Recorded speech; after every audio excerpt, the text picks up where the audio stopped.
Selamat pagi Bapak Ibu yang terkasih, salam dalam kasih Kristus. Saudara-saudara, watalisan yang perlu kami sampaikan sebagai berikut. Yang pertama, hari ini adalah ibadah Minggu Prapaskah ketiga dipimpin oleh Pendeta Priscilla Agustina. 2. Kegiatan puasa total tidak makan dan minum minggu ini akan diadakan pada hari Jumat, tanggal 12 Maret 2021, pukul 7 pagi sampai dengan 6 sore. Diakhiri dengan kebaktian setelah puasa bagi Anda yang berpuasa maupun tidak berpuasa pada pukul 6 sore melalui YouTube channel GKI Tegal. Kami mengajak anggota atau simpatisan GKI Tegal untuk ikut serta dalam kegiatan ini. Wata yang ketiga, jadwal kegiatan ibadah Prapaskah dan kebaktian doa setelah puasa sampai dengan tanggal 21 Maret 2021 dapat Anda lihat pada wata jemaat yang telah dikirim melalui WA broadcast. Wata yang keempat, amplop persembahan aksi puasa akan kami bagikan. Amplop tersebut dapat diserahkan mulai Minggu, tanggal 4 April 2021 dengan memasukkan ke kotak di depan kantor gereja atau melalui transfer ke nomor rekening BCA 047 6399 399 dengan mencantumkan berita aksi puasa. Hasil dari amplop persembahan aksi puasa ini akan dipergunakan untuk pelayanan kasih. Wata yang kelima, warta duka. Telah dipanggil oleh Bapa di sorga Ibu Clara Yolanda Vertikan, ibunda dari saudara Tamario Van Roof, di usia 50 tahun, alamat Pisma Asri Blok B3 Meja Sembarat, pada hari Kamis 25 Februari 2021 di Rumah Sakit Mitra Siaga Teksin Tegal. Jenazah telah dikremasi di Krematorium Ketiwon Tegal pada hari Kamis tanggal 25 Februari 2021. Kami mohon dukungan doa bagi keluarga. Wata yang keenam, persidangan ke-26 Majelis Klasis GKI Klasis Semarang Barat dengan agenda percakapan gerejawi Penatua Iwan Kurniawan sebagai salah satu syarat dalam proses kependetaan akan dilakukan melalui Zoom meeting pada hari Sabtu, tanggal 20 Maret 2021. GKI Tegal menjadi jemaat penerima persidangan tersebut dan percakapan gerejawi secara onsite dari Gereja GKI Gereformit Semarang. Kami mohon dukungan doa agar persidangan tersebut dapat berjalan lancar. Wata yang ketujuh, pelayanan pastoral kepada umat yang sakit dan konseling untuk sementara dilakukan melalui telepon atau menggunakan media sosial lainnya. Demikian watalisan pagi hari ini, selamat memasuki ibadah. Mari Bapak Ibu, saya undang untuk bangkit berdiri, kita akan masuki panggilan beribadah. Saudara-saudara yang dikasihi Tuhan, sungguh bersyukur jika kita dapat hidup di dalam kemurahan Tuhan. Dia telah memberikan anugerah penebusannya. Oleh sebab itu, tidaklah pantas jika kita memuliakan diri sendiri. Segala kemuliaan hanya bagi Dia yang diutus Allah. Hosana anak Daud.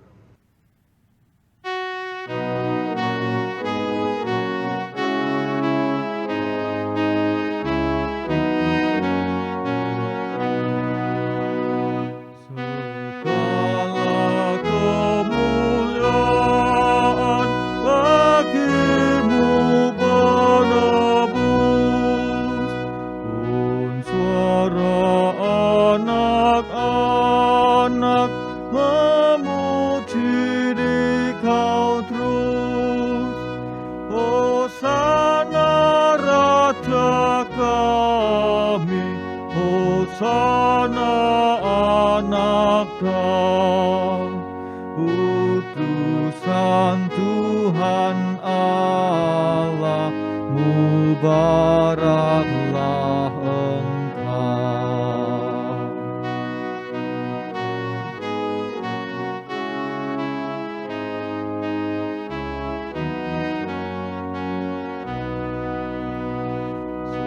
Engkau.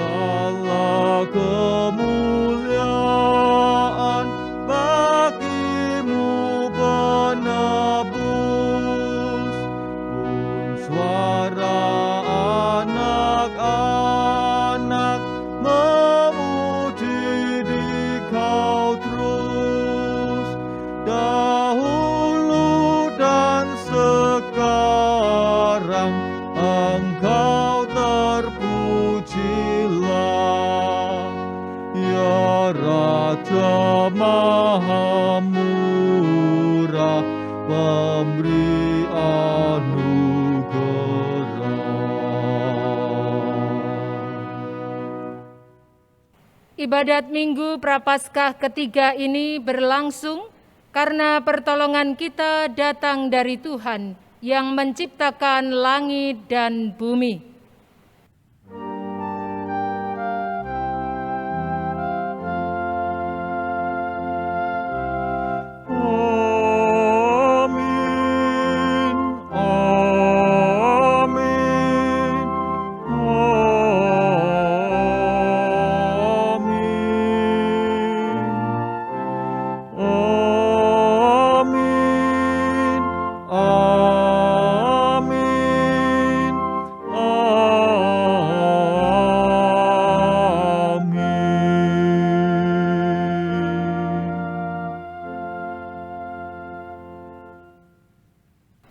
Tuhan beserta saudara.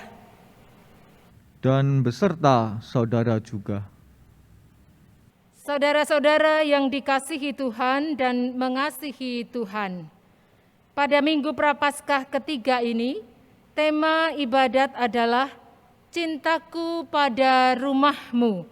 Nas pengantar dari Injil Matius pasal 22 ayat 37 sampai 39. Jawab Yesus kepadanya, "Kasihilah Tuhan Allahmu dengan segenap hatimu dan dengan segenap jiwamu dan dengan segenap akal budimu. Itulah hukum yang terutama dan yang pertama. Dan hukum yang kedua yang sama dengan itu ialah, kasihilah sesamamu manusia seperti dirimu sendiri." Mari kita respon panggilan Tuhan untuk menghayati bagaimana seharusnya mengasihi Tuhan Yesus.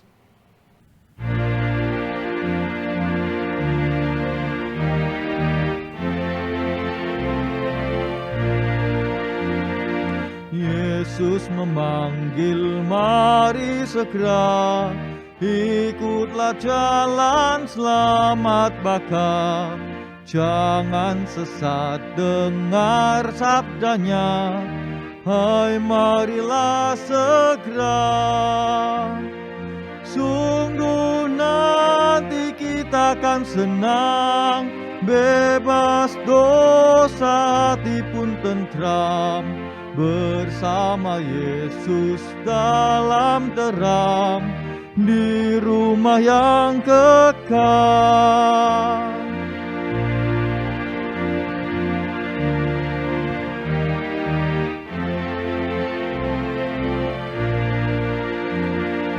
Jangan kau lupa Ia serta perintah kasih-Nya patuhilah. Mari dengar lembut suaranya, anakku datanglah. Sungguh nanti kita akan senang, bebas dosa hati pun tentram, bersama Yesus dalam terang, di rumah yang kekal.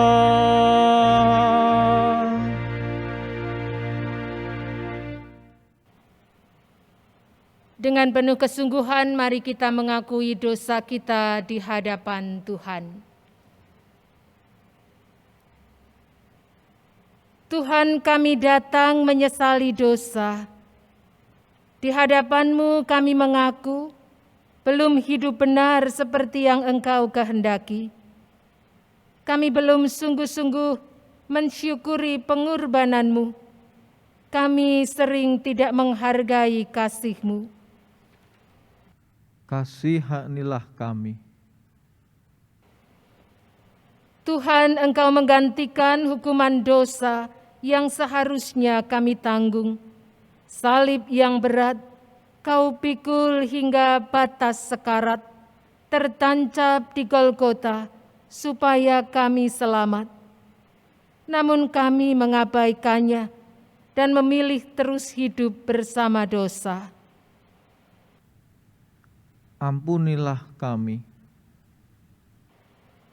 Ya Tuhan, inilah pengakuan dosa kami. tolonglah dan layakkan kami menerima belas kasihan-Mu. Amin.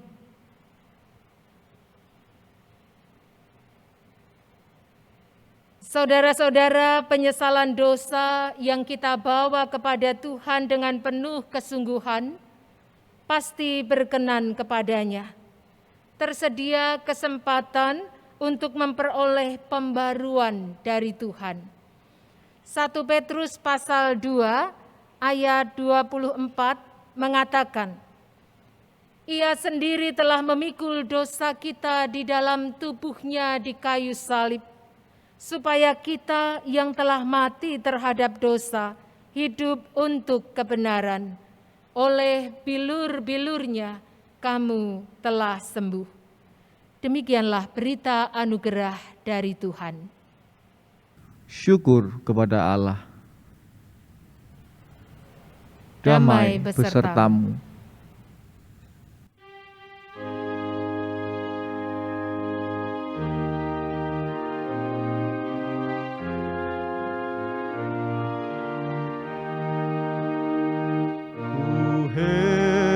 Tuhan juru selamatku, bagiku tersalib, tertumpah darah Rajaku, bagiku yang kecil.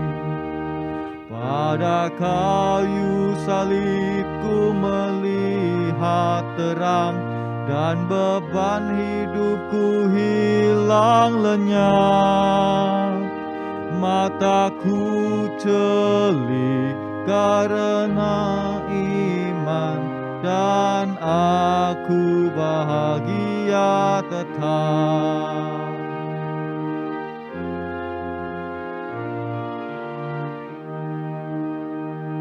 Tak dapat air mataku membalas kasih-Nya. Seluruh jiwa ragaku, ya Tuhan terimalah. Pada kayu salibku melihat terang, dan beban hidupku hilang lenyap. Mataku celik karena iman, dan aku bahagia tetap.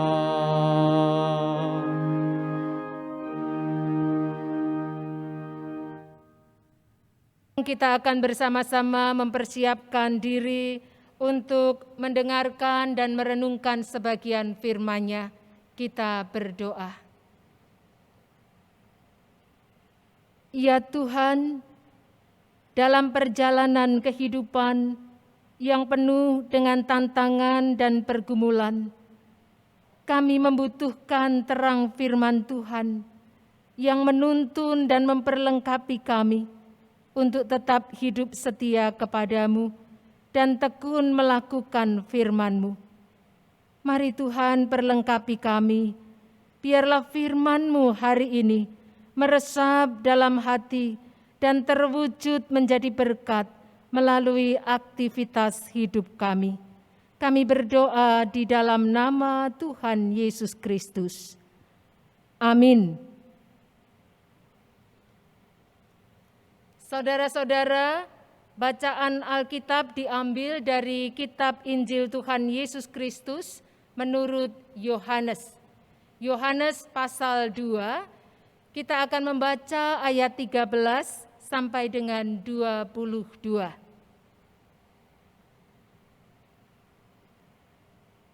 Ketika hari raya Paskah orang Yahudi sudah dekat, Yesus berangkat ke Yerusalem. Dalam bait suci didapatinya pedagang-pedagang lembu, kambing domba dan merpati, dan penukar-penukar uang duduk di situ. Ia membuat cambuk dari tali, lalu mengusir mereka semua dari bait suci, dengan semua kambing, domba, dan lembu mereka.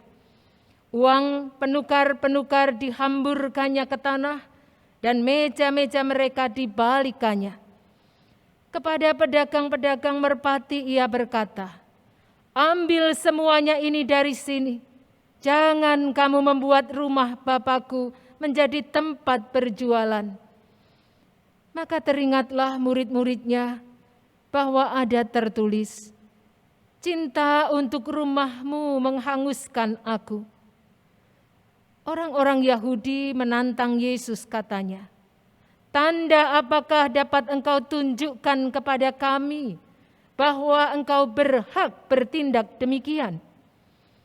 Jawab Yesus kepada mereka, "Rombak bait Allah ini, dan dalam 3 hari aku akan mendirikannya kembali." Lalu kata orang Yahudi kepadanya, 46 tahun orang mendirikan bait Allah ini, dan engkau dapat membangunnya dalam 3 hari? Tetapi yang dimaksudkannya dengan bait Allah ialah tubuhnya sendiri. Kemudian sesudah ia bangkit dari antara orang mati, barulah teringat oleh murid-muridnya bahwa hal itu telah dikatakannya, dan mereka pun percayalah akan kitab suci dan akan perkataan yang telah diucapkan Yesus. Demikianlah Injil Yesus Kristus. Berbahagialah mereka yang mendengarkan firman Allah dan yang melakukannya. Hosiana.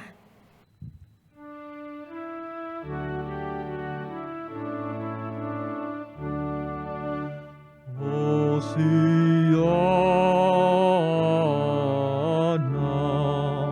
Hosiana,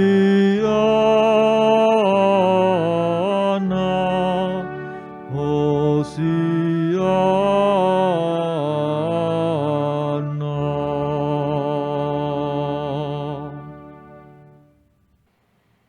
Saudara-saudara seiman, kalau saudara diminta untuk memilih sesuatu, maka saudara akan pilih yang lama atau yang baru. Ya, tergantung sesuatu itu apa dulu. Lebih menguntungkan jika memilih yang lama atau yang baru. Ternyata sesuatu yang baru tidak selalu bisa lebih diterima dibanding yang lama. Ada yang suka tetap pada yang lama karena sudah merasa nyaman. Coba kalau kita bertanya pada ibu-ibu soal daster yang dipakai, pilih yang lama atau yang baru? Sering jawabannya justru pilih yang lama, karena sudah menyatu dengan badannya, terasa lemes, enak dipakai. Apalagi sudah ada ventilasi kecil-kecil di berbagai tempat. Makin terasa enak. Kalau bertanya pada bapak-bapak, kenapa HP jadul itu terus saja dipakai? Jawabnya biasanya sudah nyaman. Kalau ganti yang baru berarti kudu belajar lagi. Itu baru soal benda atau barang. Apalagi peraturan-peraturan baru sering dianggap mengusik kenyamanan, bikin repot, menyulitkan, dan sebagainya. Apa yang terjadi di bait Allah juga mengarah pada penolakan terhadap sesuatu yang baru yang dibawa oleh Tuhan Yesus. Mereka tidak dapat menerima pembaruan yang dilakukan oleh Tuhan Yesus, yaitu penyucian bait Allah. Saudara-saudara, peristiwa itu terjadi ketika ada perayaan keagamaan yang dipusatkan di bait Allah. Setiap orang Yahudi dewasa wajib mengikutinya.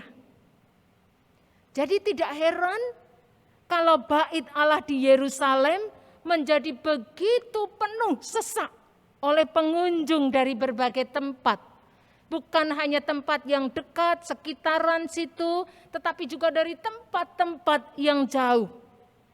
Mereka akan menunaikan kewajiban agamawi, dan itu membutuhkan hewan korban dan mata uang khusus yang berlaku di tempat itu untuk membayar bea bait Allah. Nah, apalagi mereka yang datang dari tempat yang jauh, pasti tidak mungkin membawa hewan korban sendiri. Ya. Dalam situasi itulah para pedagang yang mendapat izin dari para imam, lalu melakukan praktek yang salah. Memang saudara-saudara, ada peraturan yang ketat, ada peraturan yang sangat rinci mengenai hewan korban. Misalnya, tidak boleh ada cacat dan juga ketentuan-ketentuan lain. Jadi hewan korban itu akan diteliti, akan diperiksa. Kalau ada orang yang datang membawa hewan korban sendiri, maka biasanya akan dicari-cari. Inilah tidak tepat, ininya kurang benar. Ya, berbagai cara dilakukan untuk menggagalkan. Tujuannya supaya orang-orang membeli hewan korban di tempat itu, di halaman bait Allah, yang tentu harganya sudah dibuat lebih tinggi berkali lipat. Ini membuka peluang untuk korupsi. Para penguasa memakai wewenang yang mereka miliki untuk kerjasama dengan para pedagang yang ada di tempat itu. Istilahnya kong kali kong. Ya, tahu sama tahu. Banyak kecurangan juga dalam praktek penukaran uang. Kalau mereka datang dari wilayah yang lain dengan mata uang yang berbeda, di sana mereka sulit untuk menukar uang lebih dulu, maka mau tidak mau di tempat itulah, di pelataran bait Allah itulah mereka bisa menukar mata uang khusus yang berlaku untuk membayar bea bait Allah. Mereka memakai nama Tuhan untuk mencari keuntungan dengan cara kotor. Tuhan Yesus datang memperkenalkan perilaku baru supaya keadaan menjadi lebih baik. Tuhan Yesus berkata pada ayat 19, "Rombak bait Allah ini, dan dalam 3 hari aku akan mendirikannya kembali." Para penguasa menolak pembaruan ini. Dan itu lebih karena mereka takut kehilangan hal-hal yang menguntungkan mereka. Kalau itu diberlakukan bisa jadi praktek penjualan hewan korban dan penukaran uang akan berhenti. Dan dari mana mereka mendapatkan keuntungan? Nah, saudara-saudara, mereka berkata pada ayat yang berikutnya, 46 tahun orang mendirikan bait Allah ini, dan engkau akan membangunnya dalam 3 hari.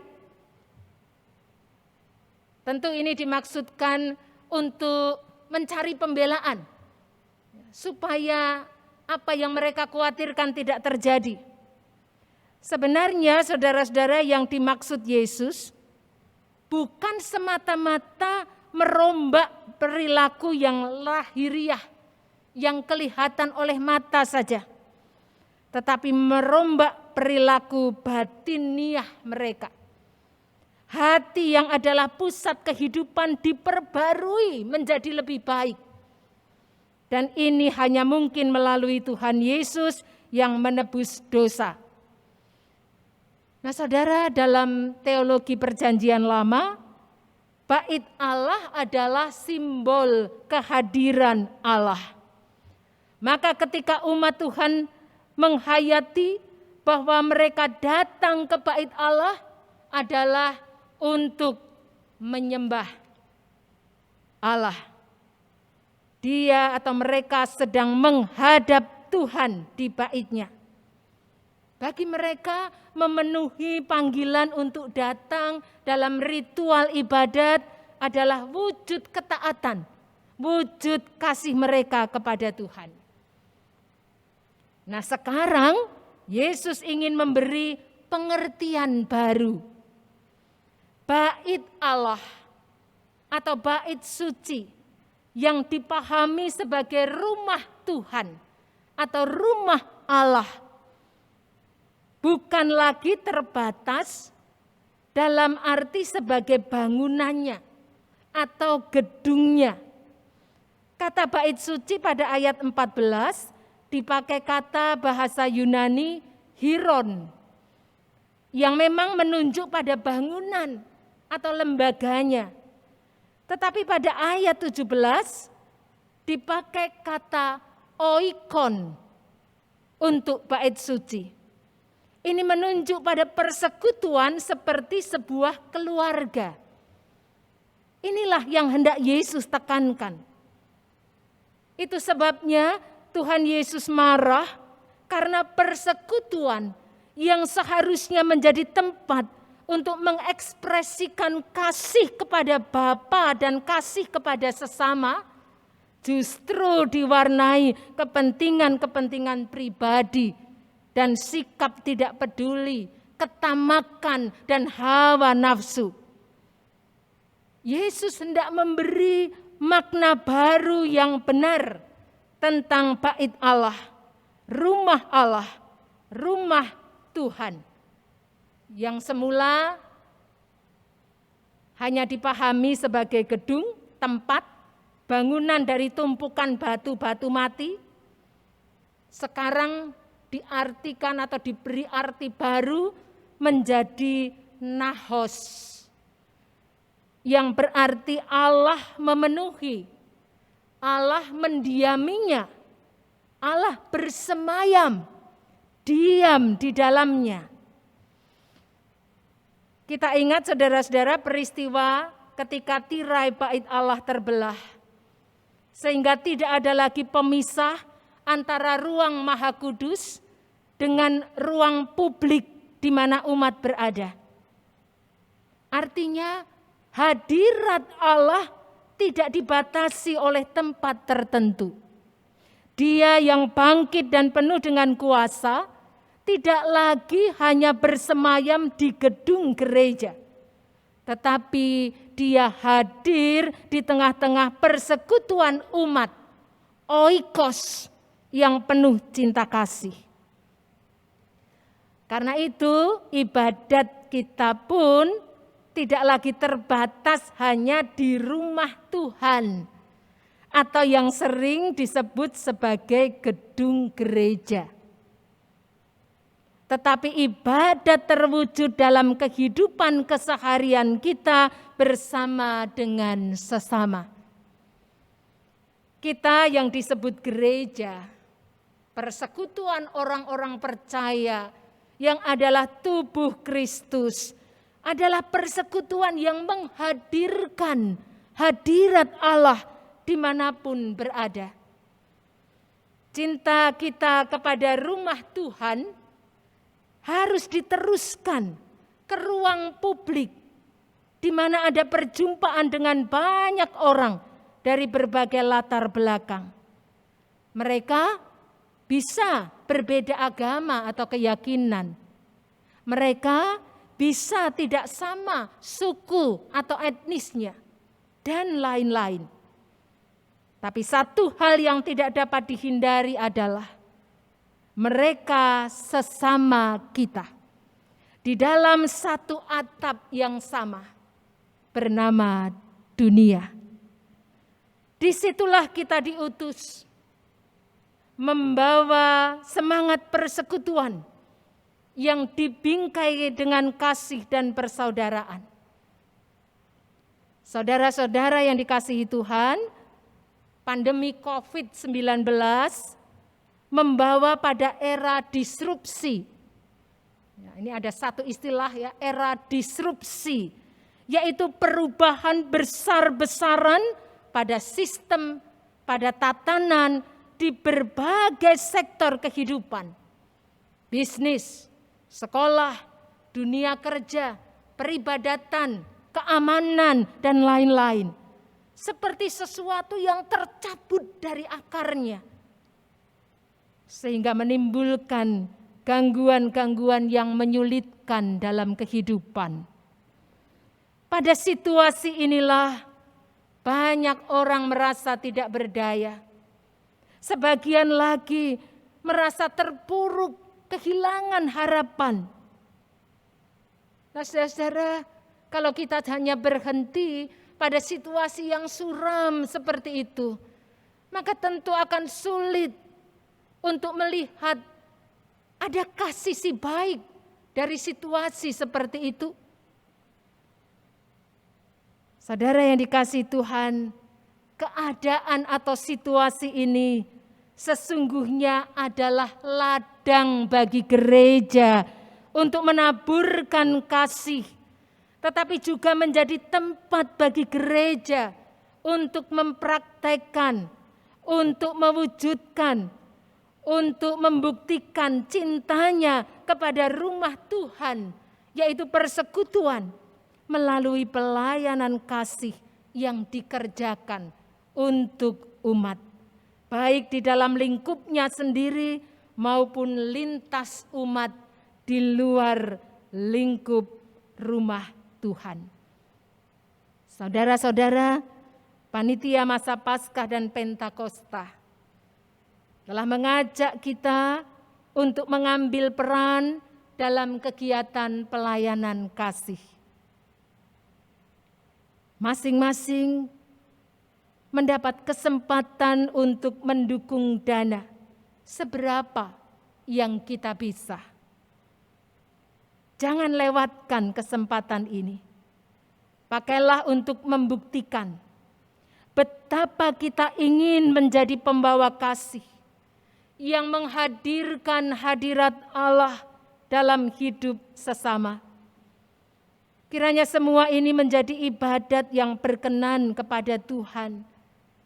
Dan dengan sukacita kita berkata, inilah wujud cintaku pada rumahmu.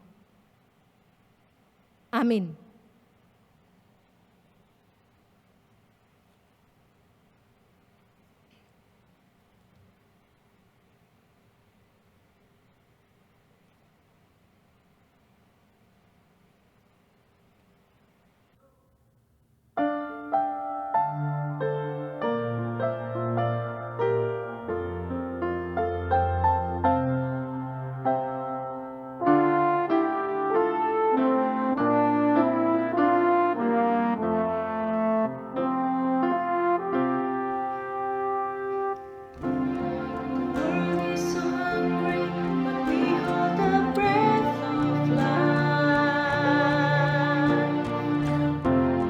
Surrounded by darkness, but we know the name of the light. In a day so divided, we have the love that unites. Jesus, Jesus, He is hope, hope. Hope for all nations, hope, hope for every need, hope, hope for the life that's been broken. He's always been, forever He'll be. Hope, hope, hope for all nations, hope, hope for every need, hope, hope for the life that's been broken. He's always been, forever He'll be.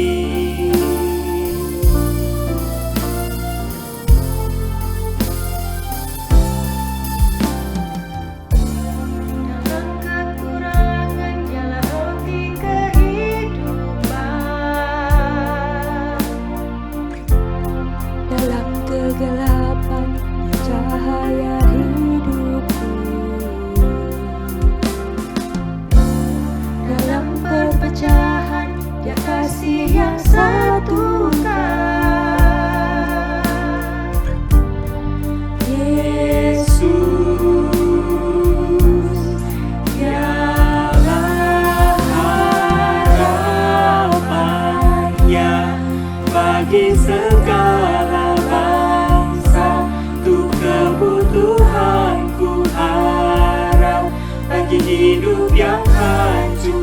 selalu dan selamanya. Harap bagi segala bangsa, tuh kebutuhanku harap. Bagi hidup yang hancur, berharaplah hanya padanya.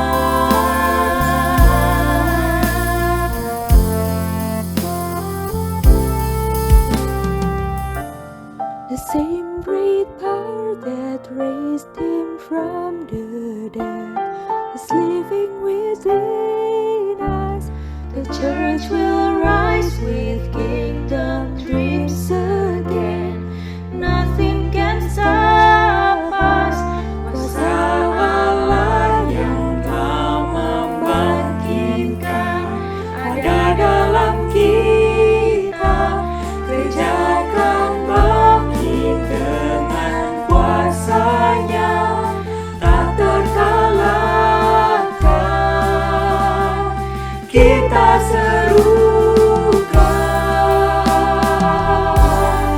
Yesus, dialah harapan bagi segala bangsa dalam segala pergumulan. Berharaplah hanya padanya.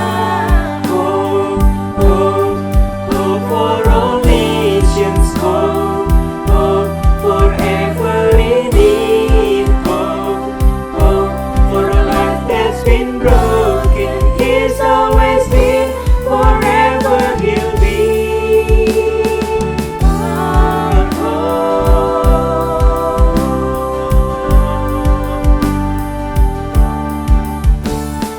our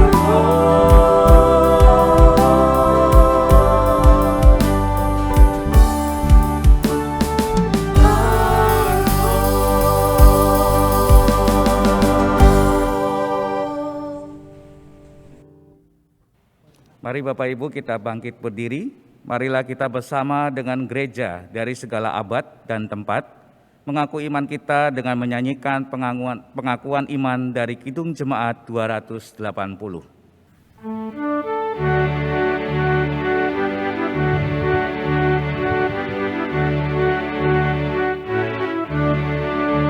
Aku percaya Allah yang kekal, yang oleh sabda kita kenal. Bapa pencipta alam semesta, yang mengasihi manusia. Aku percaya Putra Tunggalnya, yang disalibkan di Golgota, yang dari kubur bangkit dan menang, naik ke surga dalam terang. Aku percaya pada Roh Kudus, yang mendiami kita terus. Aku percaya gereja yang esa, ku jadi suci di dalamnya.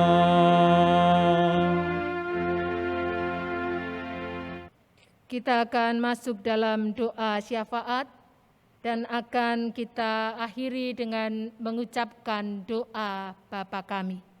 Kita berdoa.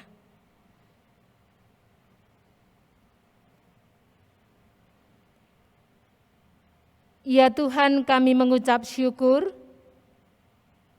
kami boleh tiba pada Minggu Prapaskah ketiga. Kami bersyukur untuk kesempatan demi kesempatan yang boleh kami alami. Selama kami mengenang penderitaan dan kesengsaraan Tuhan Yesus, mengingat pengorbanan-Mu yang besar, Tuhan menolong memampukan kami, supaya kami juga dapat menghargai semuanya itu dengan segenap hidup kami. Mampukan kami untuk melaksanakan tugas panggilan-Mu, juga di tengah-tengah situasi pandemi yang tidak mudah ini. Tuhan yang terus menjagai hati kami dengan kasih-Mu, supaya kami juga boleh memiliki kepedulian pada sesama kami, pada mereka yang ada di sekeliling kami. Bapa, kami berdoa untuk mereka yang terdampak oleh situasi pandemi ini, kehilangan pekerjaan, kehilangan usaha yang dirintisnya, mengalami sakit, kehilangan orang-orang yang dikasihi. Tuhan kiranya menopang dengan belas kasihan-Mu, menghibur di dalam kasih sayang-Mu, sehingga mereka kuat melewati situasi yang berat ini. Bapa, kami juga berdoa untuk program vaksinasi yang sudah mulai dilaksanakan. Tuhan juga menolong sehingga semuanya boleh berjalan dengan baik. Setiap orang boleh mendapatkan sesuai dengan keperluannya. Dan semuanya itu di dalam berkat Tuhan memberi apa yang baik untuk menghadapi pandemi yang ada. Tuhan menolong untuk kebutuhan vaksin. Tuhan juga memberi jalan-Mu. Semua boleh tercukupi. Kiranya negara-negara lain yang juga bergumul dengan persoalan yang sama ada di dalam pertolongan Tuhan. Bapa, kami juga berdoa untuk mereka yang menjadi korban musibah bencana alam di Sulawesi, di Kalimantan, di berbagai tempat yang jauh, yang dekat. Tuhan, Engkau juga tetap memberikan pengharapan dalam hidup mereka, semangat dan kekuatan untuk membangun kembali kehidupan di masa-masa yang akan datang. Tuhan juga menolong, memberi kemampuan dan kecakapan bagi semua pihak yang terkait untuk memberikan pertolongan, bantuan di tengah-tengah bencana alam ini. Bapa di surga, kami berdoa untuk panitia masa Paskah dan Pentakosta 2021.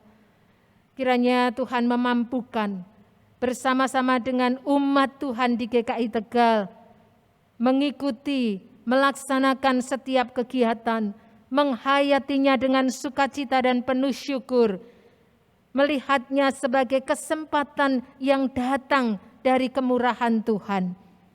Bapa di surga, kami juga berdoa untuk majelis jemaat, badan pelayanan dalam melaksanakan program kerja 2021.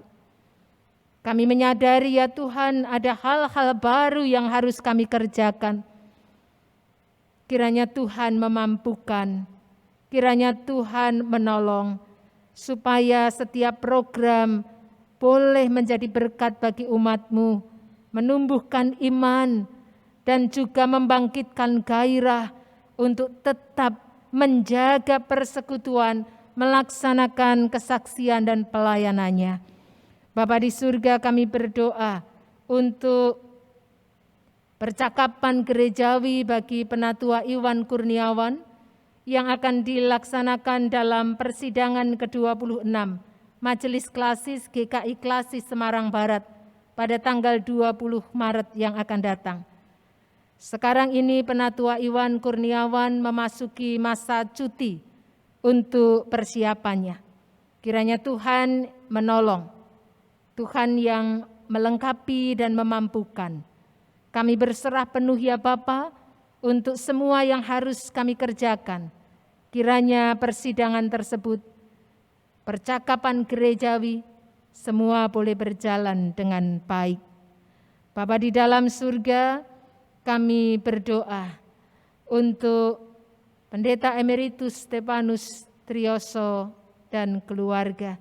Tuhan yang terus memberikan kesehatan, kekuatan, semangat untuk bersama-sama dengan kami melayani Engkau di tengah-tengah umat-Mu ini.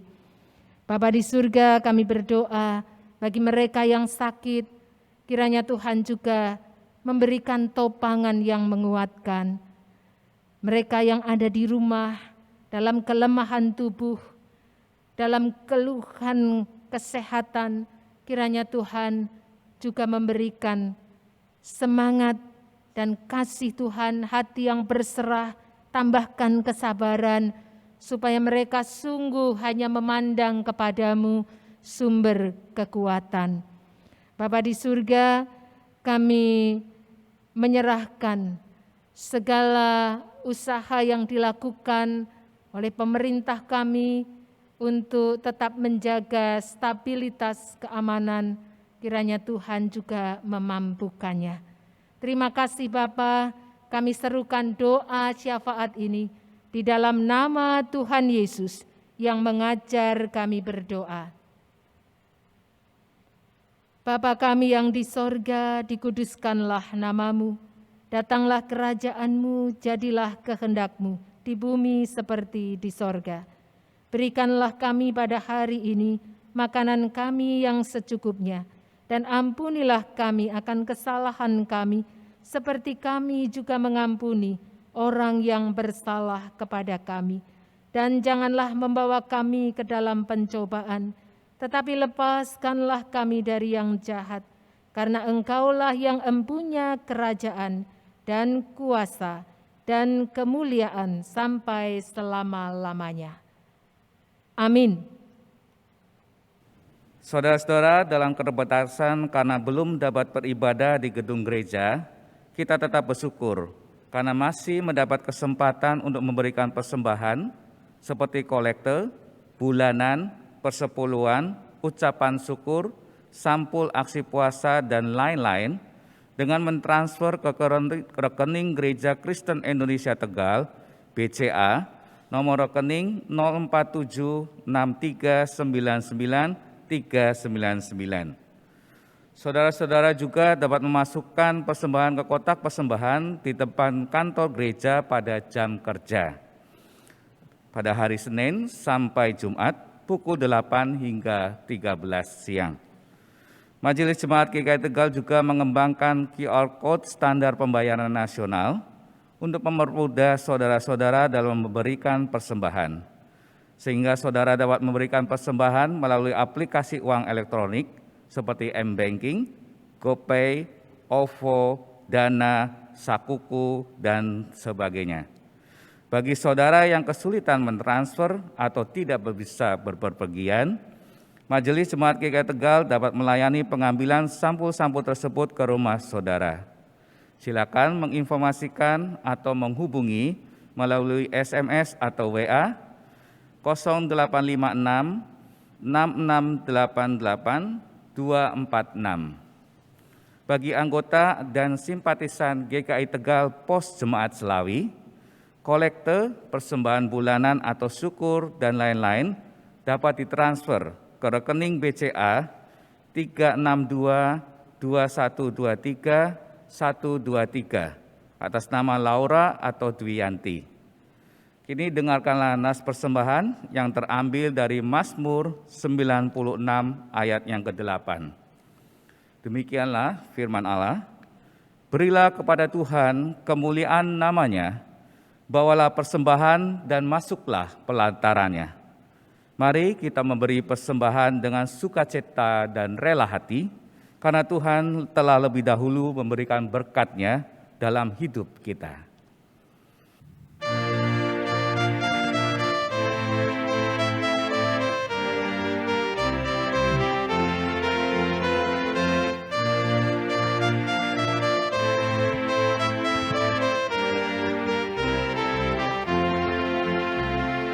Bawa persembahanmu dalam rumah Tuhan dengan rela hatimu, janganlah temu.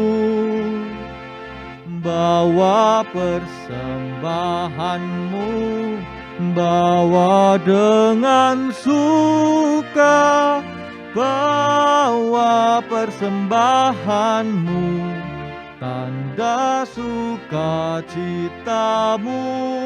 bawa persembahanmu, ucaplah syukur.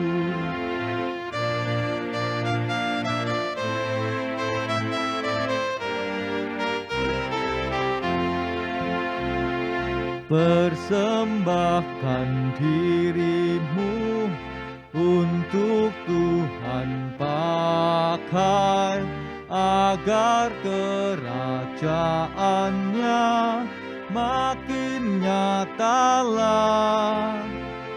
Damai dan sejahtera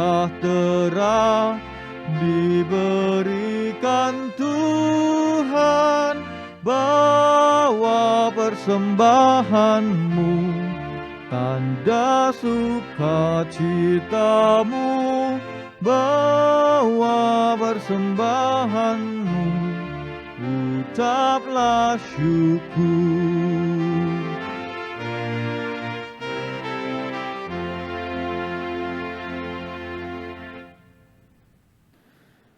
Mari Bapak Ibu kita bersatu dalam doa, kita naikkan doa persembahan. Bapa Sang Maha Pengurah, terima kasih untuk setiap berkat yang masih dapat kami nikmati.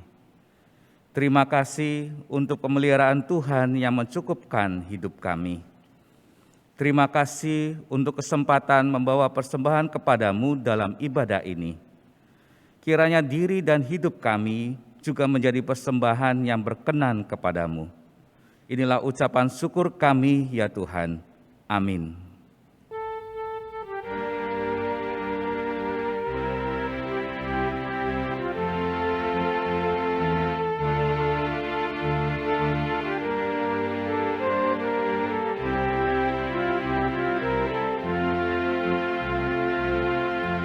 Apalah arti ibadahmu kepada Tuhan,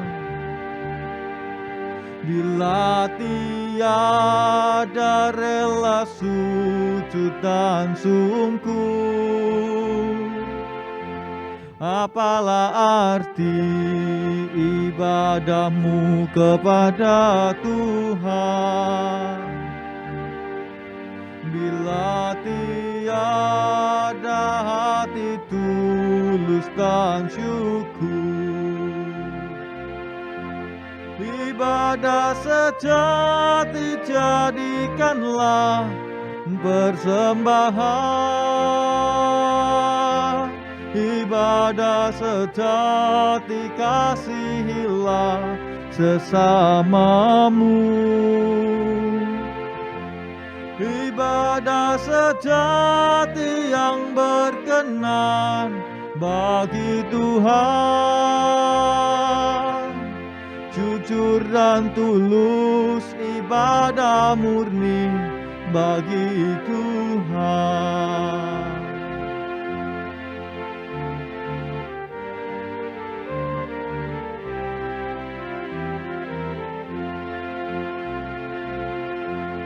Marilah ikut melayani orang berkeluh, agar iman tetap kuat serta teguh. Itulah tugas pelayanan juga panggilan, persembahan yang berkenan bagi Tuhan. Ibadah sejati jadikanlah persembahan, ibadah sejati kasihilah sesamamu. Ibadah sejati yang berkenan bagi Tuhan, jujur dan tulus ibadah murni bagi Tuhan. 「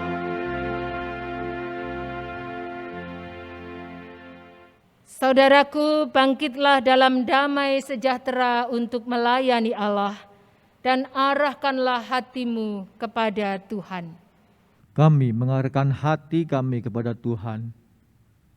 Jadilah saksi Kristus. Syukur kepada Allah, Terpujilah Tuhan. kini dan selamanya. Terimalah berkat Tuhan. Tuhan memberkati engkau dan melindungi engkau. Tuhan menyinari engkau dengan wajah-Nya dan memberi engkau kasih karunia. Tuhan menghadapkan wajah-Nya kepadamu dan memberi engkau damai sejahtera.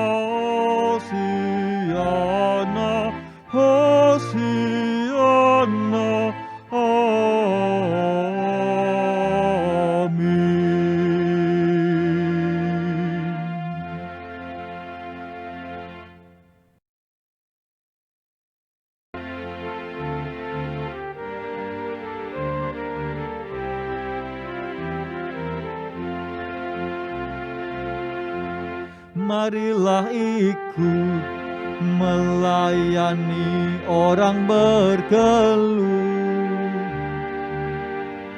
agar iman tetap kuat serta teguh. Itulah tugas pelayanan juga panggilan. Persembahan yang berkenan bagi Tuhan. Ibadah sejati jadikanlah persembahan. Ibadah sejati kasihilah sesamamu. Ibadah sejati yang berkenan bagi Tuhan. Jujur dan tulus ibadah murni bagi Tuhan.